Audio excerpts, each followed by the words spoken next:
Des accidents étranges et des théories du complot, il y en a eu un certain nombre en Formule 1. C'est pas extrêmement fréquent, mais c'est arrivé.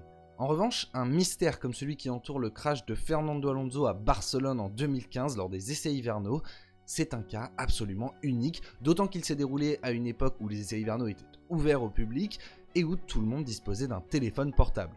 Mais pourtant, près de 9 ans après, personne ne semble réellement savoir ce qui s'est passé ce 22 février 2015.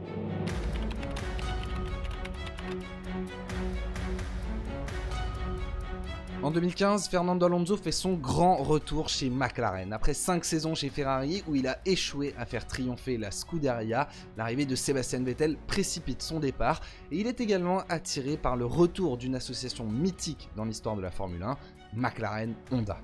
Le motoriste japonais est de retour dans la catégorie reine du sport automobile qu'il avait quitté fin 2008, mais il revient dans une ère extrêmement compliquée puisque les moteurs hybrides ont été introduits un an plus tôt et qu'ils semblent vraiment compliqués à maîtriser. Ce sont des technologies très complexes avec des millions de données que seule Mercedes semble comprendre à la perfection. Honda se doute forcément qu'ils ne seront pas immédiatement de retour au sommet, mais quand la MP430 se présente aux essais hivernaux, cette association suscite quand même beaucoup de curiosité.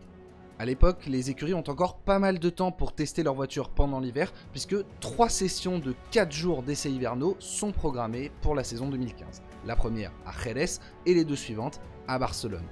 Et pour McLaren, c'est la douche froide. Sa MP430 pointe systématiquement à la dernière place à Jerez. Les espoirs de Fernando Alonso viennent de prendre un sacré coup. À Barcelone, l'écurie ne pense déjà plus qu'à régler ses soucis. Et après 3 journées encore compliquées sur le circuit de Montmelo, Fernando Alonso s'apprête à prendre le volant pour cette ultime journée de la deuxième session d'essais hivernaux. Nous sommes le 22 février 2015. Après avoir rencontré de nouveaux problèmes dans la matinée, l'Espagnol parvient finalement à prendre la piste et réussit à boucler une vingtaine de tours quand son point GPS se fige à la sortie du virage 3. Cette fois, ce n'est pas un problème moteur, la McLaren a violemment tapé le mur. Le pilote ne parvient pas à s'extraire seul de sa monoplace. Est-il conscient ? Le paddock s'interroge tandis que les commissaires lui viennent en aide et qu'il est évacué en hélicoptère. Très vite, on essaye de comprendre ce qui s'est passé. Positionné juste derrière la McLaren, Sébastien Vettel était le témoin le mieux placé et ses explications ne font qu'alimenter les doutes. Alonso n'était pas à fond, environ 150 km/h. Puis, sa voiture a brusquement tourné vers le mur. C'était bizarre, ça ne ressemblait pas à un vrai accident. Le double champion du monde est sorti de la piste à un endroit très inhabituel, et les conséquences s'interrogent également.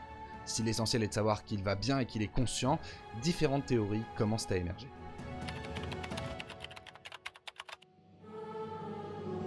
La première théorie est la version officielle, celle que McLaren défend dans les heures après l'accident. Ni problème mécanique, ni défaillance humaine, un simple coup de vent. Souvent sous-estimé en Formule 1, le vent est un facteur réel qui a une forte influence sur le comportement des monoplaces. Elles sont si légères et taillées pour fendre l'air qu'une simple rafale peut très rapidement les déstabiliser. Or, il y avait beaucoup de vent ce jour-là à Barcelone, comme l'ont confirmé les données de l'écurie, mais également les témoignages des autres pilotes. Carlos Sainz a connu un problème similaire le même jour, sauf que lui s'en est sorti parfaitement indemne, tandis que Fernando Alonso a passé 3 jours à l'hôpital. Il faut aussi noter que c'était encore les débuts du Taureau des Asturies avec McLaren, il ne pouvait pas maîtriser parfaitement toutes les réactions de la monoplace, donc sur le plan purement théorique et à partir des données fournies par McLaren, cette théorie tient debout. Mais si l'on prend un peu de recul, il ne faut pas oublier que l'on parle de Fernando Alonso, double champion du monde, vainqueur de 32 Grands Prix, dont 2 ici même à Barcelone. Une simple perte de contrôle à 150 km/h dans un virage qui n'est a priori pas le plus compliqué, ça laisse quand même planer certains doutes. Et l'Espagnol est le premier à remettre en question cette théorie.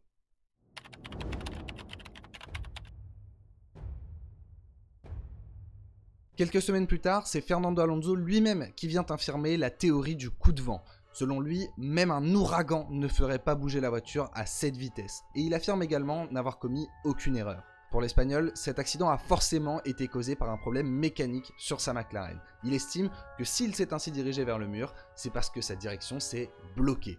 Autrement dit, peu importe ce qu'il fasse sur le volant, qu'il tourne ou qu'il ne tourne pas, les roues ont un axe de direction dont elles ne bougent plus. Le fait qu'elle provienne d'Alonso lui-même donne forcément beaucoup de crédit à cette théorie, mais elle n'est pas infaillible pour autant. Déjà, il faut rappeler qu'à un moment, il a perdu connaissance.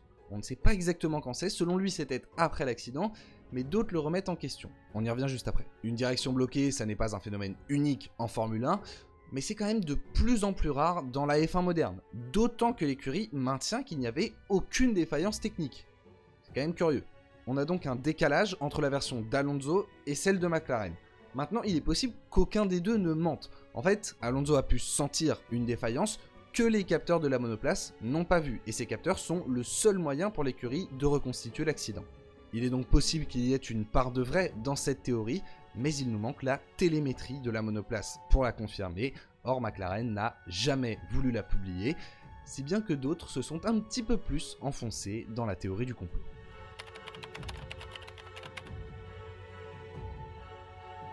On en parlait il y a un instant, Fernando Alonso a été inconscient pendant un moment. Alors lui maintient que c'était après l'accident, il dit se souvenir de tout, et pour le prouver, il affirme qu'il a freiné et rétrogradé pendant la perte de contrôle. Sauf que McLaren n'a jamais publié la télémétrie, donc on ne peut pas le prouver.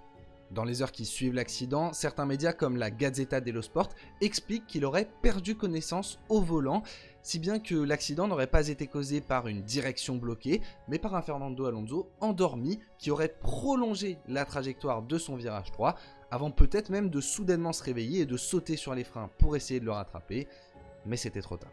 Bon, cette théorie est intéressante, mais elle reste relativement improbable. Fernando Alonso est un athlète de haut niveau, surentraîné, qui ne souffre d'aucune pathologie. L'une des seules possibilités pourrait être éventuellement un problème cardiaque, mais 9 ans après, un tel phénomène ne s'est jamais reproduit. Les doutes ont cependant été alimentés par l'écurie, qui a dans un premier temps affirmé qu'Alonso n'avait jamais perdu connaissance, avant d'ensuite modifier sa version. Comme s'ils avaient quelque chose à cacher.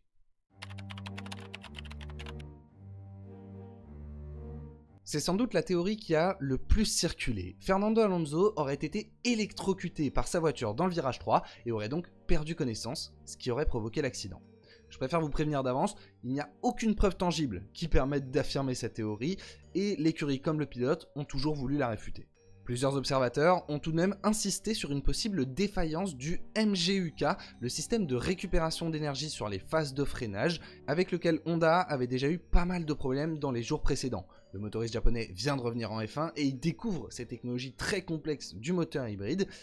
Peut-être un nouveau problème qui aurait provoqué une décharge électrique et par conséquent l'accident. C'est en tout cas ce que certains veulent croire. Cette théorie, elle est intéressante notamment parce qu'elle pourrait permettre d'expliquer le comportement de McLaren. L'écurie débutant à peine son partenariat avec Honda, elle aurait pu vouloir protéger le motoriste. Ça tient debout.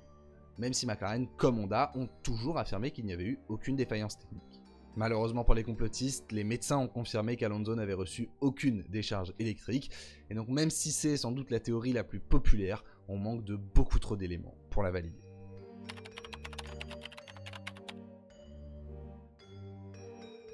Enfin, une dernière théorie ne concerne pas directement l'accident, mais les heures qui l'ont suivi. Un média espagnol, El País, rapporte qu'à son réveil, Fernando Alonso se serait cru en 1995 et qu'il aurait mis une semaine à recouvrir l'ensemble de ses souvenirs. C'est-à-dire que lorsqu'il s'est réveillé, il aurait dit au médecin « Je m'appelle Fernando Alonso, j'ai 13 ans, je fais du karting et mon rêve est de devenir pilote de Formule 1 ». La Gazzetta dello Sport, elle, a préféré affirmer qu'il parlait italien à son réveil et qu'il croyait qu'il était encore chez Ferrari.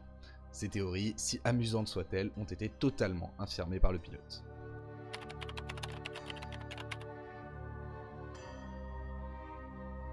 Encore aujourd'hui, personne ne semble avoir de certitude quant à ce qui s'est passé ce 22 février 2015, ou du moins personne ne communique dessus. Et pour cause, il nous manque de très nombreux éléments pour comprendre. Déjà, McLaren n'a jamais publié la télémétrie de la monoplace. La FIA avait ouvert une enquête, mais elle n'en a jamais publié les résultats. Et puis, on n'a aucune vidéo de l'accident. À cette époque, les essais hivernaux n'étaient pas diffusés en direct, donc soit l'accident n'a pas été filmé, soit les images n'ont jamais été rendues publiques. Il n'y avait pas de tribune dans le virage 3, seulement des zones en accès libre, mais en tout cas personne ne filmait à ce moment-là. Mais on sait tout de même qu'il existe une vidéo qui devrait en expliquer un petit peu plus, c'est la caméra embarquée de Sebastian Vettel, juste derrière Fernando Alonso, mais elle n'a jamais été rendue publique. Cette impression que l'on nous cache quelque chose vient du manque d'informations liées à cet accident dans une F1 si moderne et du fait que Fernando Alonso ait été suffisamment touché pour manquer le premier Grand Prix de la saison. Bon, il faut dire qu'avec l'angle de la monoplace, son corps a absorbé la majorité des 30 G lors de l'impact. Reste maintenant à savoir si les fans de F1 sont complètement parano. ou si on nous cache quelque chose.